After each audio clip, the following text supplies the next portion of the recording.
Budget session के पहले दिन जम्मू कश्मीर के चीफ मिनिस्टर उमर अब्दुल्ला जी ने भी असेंबली को संबोधित किया व कई जम्मू कश्मीर के इश्यूज और कई अन्य बातों पे जो अपने विचार रखे।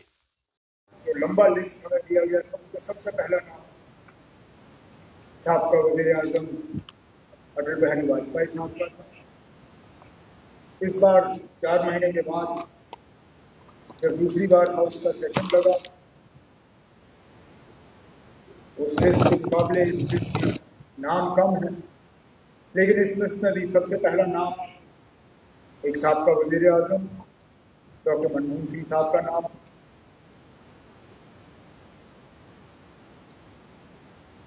डॉक्टर मनमोहन सिंह, जैसे कई यहाँ पर साथियों ने कहा, अनडिवाइडेड इंडिया में जो अब पाकिस्तान का हिस्सा है वहां पैदा हुए। एक बहुत ही गरीब घर से ताल्लुक रखते थे, लेकिन कभी अपनी गुर्बत का सियासी तौर इस्तेमाल नहीं हुआ।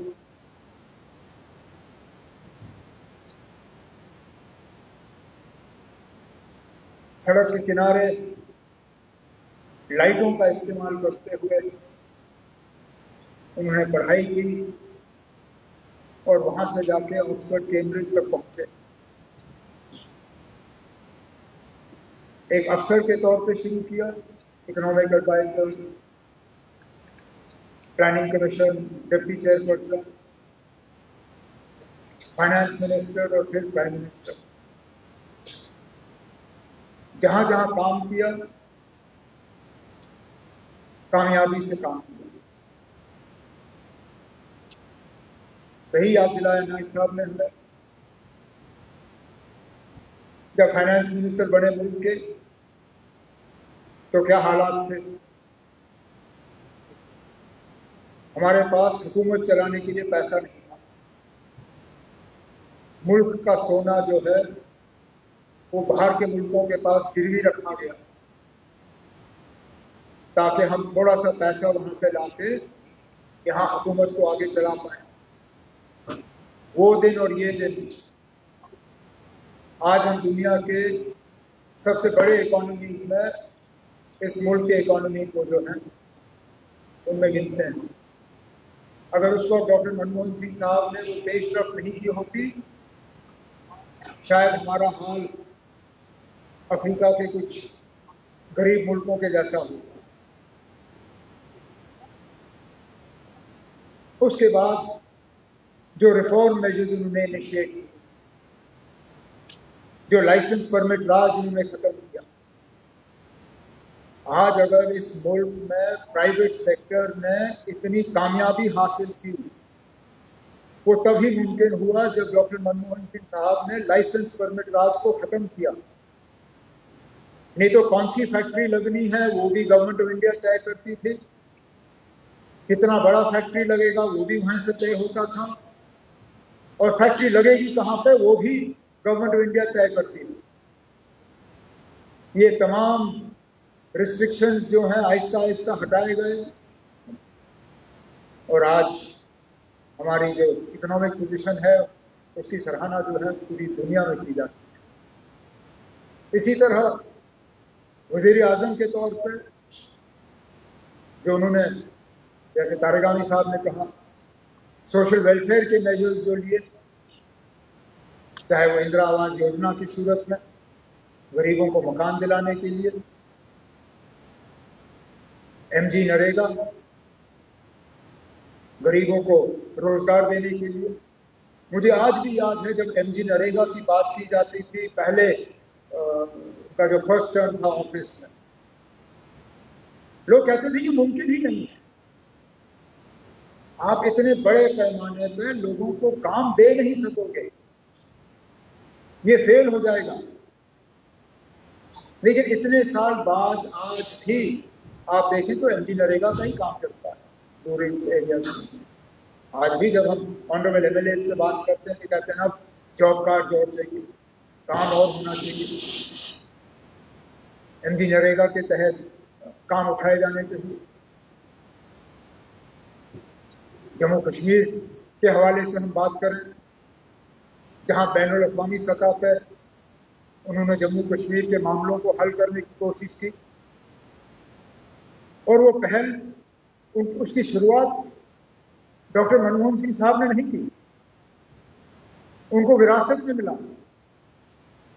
शुरुआत अटल बिहारी वाजपेयी साहब और जनरल परवेज मुशर्रफ की रही। जब हुकूमत बदली और डॉक्टर मनमोहन सिंह साहब आए, चाहते थे तो बंद कर देते, कौन रोकता, लेकिन जानते थे कि ये जो शुरुआत अटल बिहारी वाजपेयी साहब ने की है, इसको आगे लेना जो है कितनी बड़ी जिम्मेदारी है। और पूरी कोशिश की, इस बात के बावजूद कि बीच बीच में हालात खराब रहे।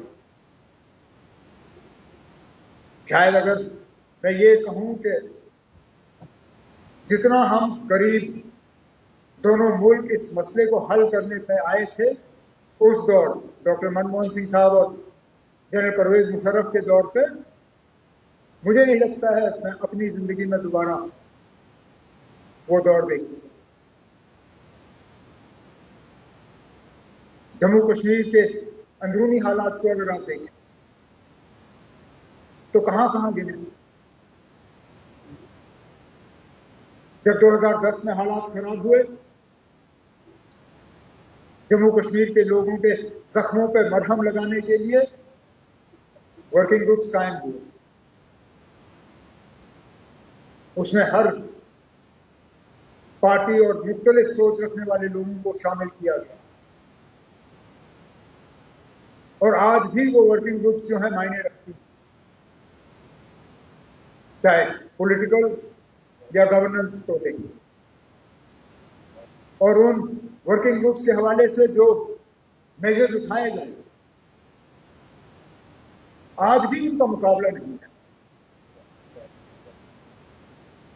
कश्मीरी पंडितों को वापस लेने की बात तो बहुत की गई है, लेकिन अगर अमली जामा उसको पहनाया गया कभी, तो डॉक्टर मनमोहन सिंह साहब के दौर में, जब उस वक्त हमारी कोalition सरकार के वक्त में उनके लिए नौकरियों का रिजर्वेशन करके हमने उन्हें तैयार किया कि वो वापस कश्मीर जाए और वहां पे दोबारा बसें।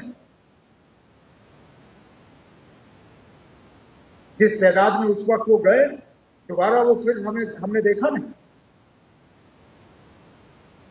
जगती का वो टाउनशिप बनने से पहले कैंपों में उनकी क्या हालत थी, वो पूछिए उनसे।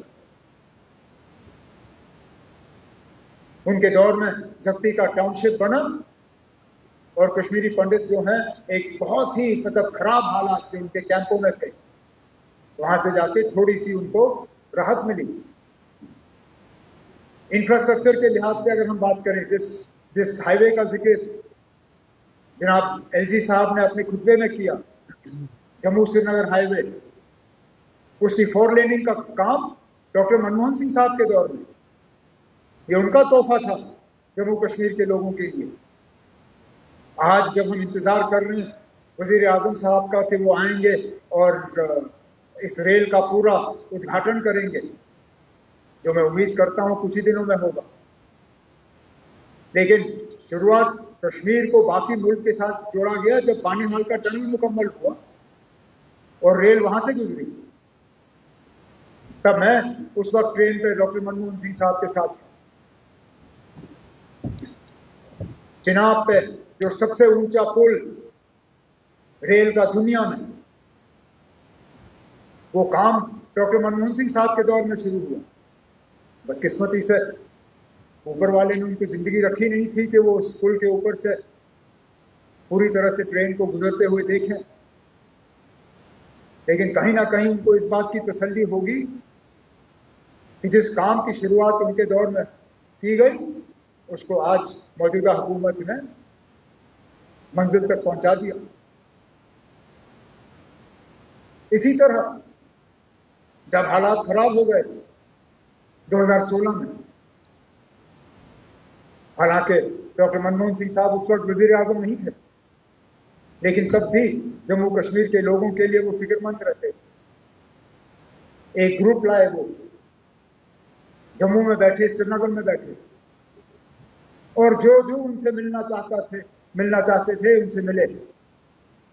गर्ज सिर्फ उनका ये था कि जो खराब हालात थे वो रुक जाए, जो लोगों की परेशानी थी वो परेशानी हल हो। बहुत मतलब मैं कहूं तो मिसअंडरस्टूड, और बिल्कुल सही कहा उन्होंने जाते जाते जब उन्होंने अपनी आखिरी प्रेस कॉन्फ्रेंस कहा कि मैं मान के चलता हूं कि history will be a better जज of me than contemporary times, और शायद वही हुआ। इतने साल बाद शायद आज हमें एहसास है कि वो कौन थे जो 10 साल इस मुल्क के वजीर आजम थे। कौन सा दुनिया का लीडर ऐसा नहीं है जो उनकी इज्जत नहीं करते। अमेरिका से लेके बरतानिया, बरतानिया से लेके जापान,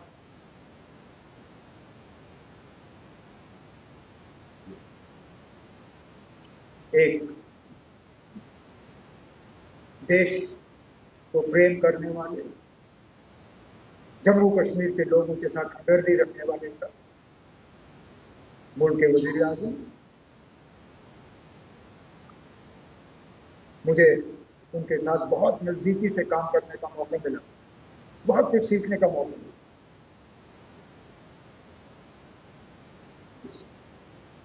कभी ऊंची आवाज में बात नहीं,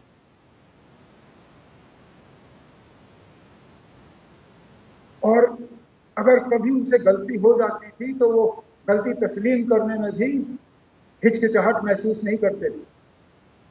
मुझे आज भी एक वाकया याद है जिसका मैंने कभी इससे पहले शायद जिक्र नहीं किया। मैंने उन्हें पत्र लिखा किसी मसले के बारे में,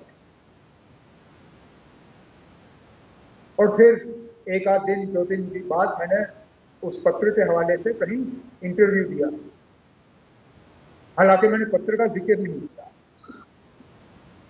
लेकिन पीएमओ में शायद किसी को गलतफहमी हो गई और उन्होंने प्राइम मिनिस्टर को कहा कि मैंने प्रोटोकॉल का जो है थोड़ा सा ब्रीच किया, और प्राइम मिनिस्टर को जो चिट्ठी गई थी मुझे उसका मीडिया में जिक्र करना नहीं चाहिए था। मुझे फोन आया, प्राइम मिनिस्टर आपसे बात करना चाहते। ठीक है, तो ऐसे तो बातचीत तो रहती थी, तो मुझे पता नहीं था किस सिलसिले में बात करनी थी। फोन उठाया, हेलो। उन्होंने कहा Umar, this was not right. मैंने कहा क्यों, क्या हुआ सर? कहा no, you wrote me a letter, but before I could respond, you have already addressed the issue in the press. Sir, I didn't. Please वो आर्टिकल पढ़िए और मेरी चिट्ठी देख लीजिए, दोनों में फर्क है। मैंने चिट्ठी के हवाले से मीडिया में बात नहीं की है, लेकिन आपको लगता है मुझसे गलती हो गई है, मैं माफी मांगता हूँ, शायद नहीं होना चाहिए। मैंने कहा ठीक है, मैं देख लेता हूँ। फोन रखा, ठीक 15 मिनट के बाद दोबारा फोन आया, प्राइम मिनिस्टर आपसे बात करें। ठीक है, पता नहीं अब क्या हुआ। कहा नहीं, आप सही थे, मुझे गलत कहा गया, मैं माफी चाहता हूँ, मुझे कहना नहीं चाहिए। I apologize, you were not wrong. Phone रखा, वजीर आजम। कोई मजबूरी नहीं थी, मैंने तो खुद कह दिया ना, शायद मैं ही गलत हूं, मैं माफी मांगता हूं। लेकिन वापस फोन किया, कहा मैं गलत, माफी चाहता हूं, फोन रखा। ये मैं कहता हूँ, he will write, history will judge him very differently than perhaps contemporary times.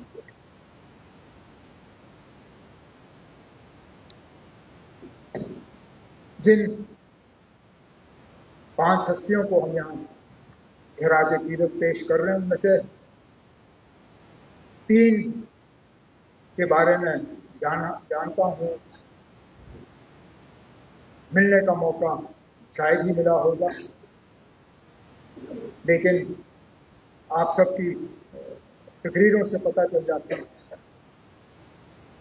चाहे वो गिलानी साहब हो, परे साहब हो, मनास साहब हो, अपनी अपनी पार्टियों के साथ रहे, लेकिन लोगों के साथ जुड़े रहे, लोगों के साथ वफादारी, लोगों की खिदमत करने की कोशिश। गिलानी साहब और बड़े साहब तो बहुत ही ज्यादा मुश्किल हालात, खासकर 90 के बाद जब कश्मीर छोड़ के जम्मू आना था,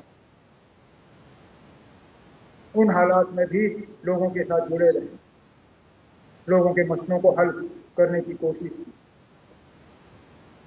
और मैं उन्हें भी हाउस की तरफ से खिराज अकीदत पेश करता हूं। चौधरी प्यारा सिंह साहब, उनके साथ तो जाती तौर मुझे कुछ वक्त के लिए काम करने का मौका मिला। 96 से 2002 गांधीनगर से एमएलए रहे। उस वक्त यहाँ फारूक अब्दुल्ला साहब खड़े, जहां मैं आज खड़ा हूं। चौधरी प्यारा सिंह साहब उस तरफ, 2/3 बहुमत थी, नेशनल कॉन्फ्रेंस की हुकूमत। जम के उन्होंने जब जब हुकूमत को आड़े हाथों लेना होता था, लेते थे। लोगों के हकूक के लिए लड़ते, जम्मू के लोगों की आवाज यहां असेंबली में वो बुलंद करते रहे। गांधीनगर कॉन्स्टिट्यूएंसी की नुमाइंदगी की, जम्मू सूबे की उन्होंने नुमाइंदगी की, जाट सभा के लीडर रहे और ट्रांसपोर्ट एसोसिएशन के। 2009 में जब मुझे ये ओहदा संभालने का मौका पहली बार मिला, उसके बाद कई मौके मुझे मिले प्यारा सिंह साहब से मिलने, और खासकर जब वो ट्रांसपोर्ट एसोसिएशन की बात करने के लिए आया करते थे, चाहे बजट के मुतल्लिक या ट्रांसपोर्ट पॉलिसी के मुतल्लिक। थोड़ी देर के लिए वो हमारे साथी भी रहे नेशनल कॉन्फ्रेंस में। 2002 में उन्होंने इलेक्शन लड़ने की कोशिश नहीं की।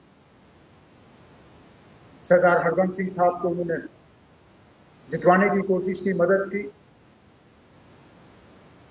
लेकिन हरबंस सिंह साहब भी उस वक्त नहीं जीते। रमन भल्ला साहब उस वक्त मुकाबला मार गए और अपना पहला इलेक्शन जीते। लेकिन उसके बाद भी मेरे वालिद साहब के साथ उनके ताल्लुकात बड़े अच्छे रहे।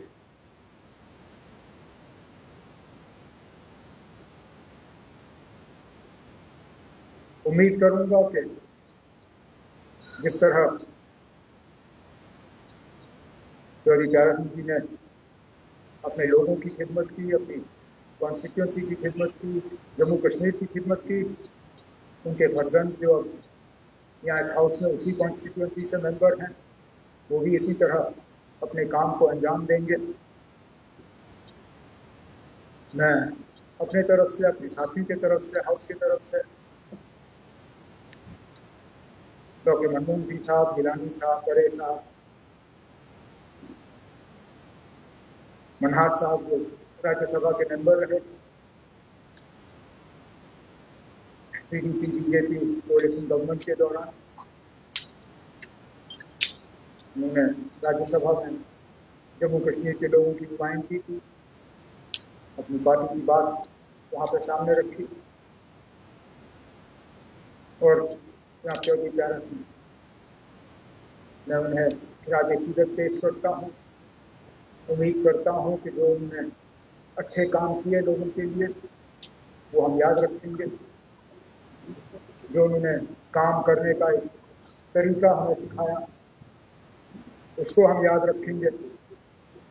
और मैं अल्लाह से दुआ करता हूँ कि गिलानी साहब को, मनहास साहब को, गिलानी साहब को और बड़े साहब को जन्नत में आला मुकाम हासिल हो। डॉक्टर मनमोहन सिंह साहब, मनहास साहब और चौधरी प्यारा साहब, उनकी आत्मा को शांति मिले। बहुत बहुत शुक्रिया चाहिए।